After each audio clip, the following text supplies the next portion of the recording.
الحمد لوليه والصلاة على أهلها ولكم في القصاص حياة الله أكبر كبير।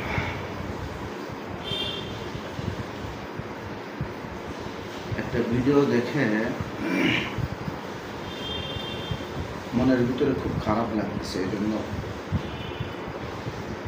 বাংলাদেশের মানুষকে জানানোর জন্য কিছু কথা বলা। একটা মানুষকে চতুর্দিকে মানুষ দেখতেছে, এর মধ্যে শুধুমাত্র অর্থের জন্য, টাকা পয়সার জন্য, চাঁদা নেওয়ার উদ্দেশ্যে, অথবা পরস্পর দুই গ্রুপ হয়ে একজনকে আক্রোশমূলক দিনের বেলায় এভাবে নৃশংসভাবে মানুষকে মেরে ফেলা, এটা অসম্ভব।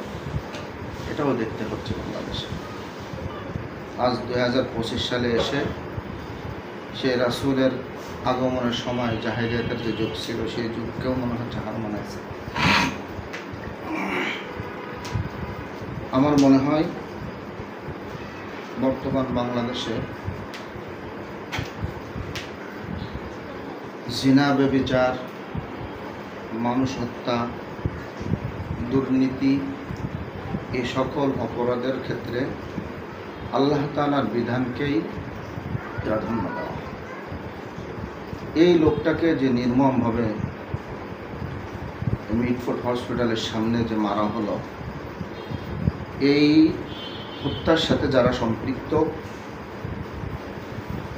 যারা সরাসরি হত্যা করছে, যারা হুকুম দিয়েছে, যারা এর সাথে ইঙ্গিত দিয়েছে, এই সকল মানুষকে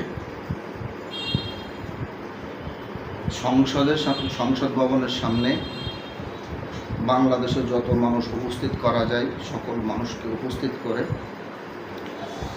তাদের কিসাস করা দরকার, এবং এমনভাবে তাদেরকে শাস্তি দেওয়া দরকার যেটা মানুষের জন্য একটা ইতিহাস হয়ে থাকে, এবং পরবর্তীতে এ ধরনের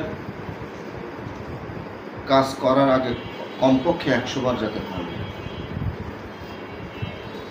আমার আশা অতি দ্রুত এই কুলাঙ্গার, সন্ত্রাস, চাঁদাবাজদের বিরুদ্ধে সঠিক বিচার করে সকল জনগণের সামনে এদের মৃত্যু কার্যকারী করা হোক। এতটুকুই কথা।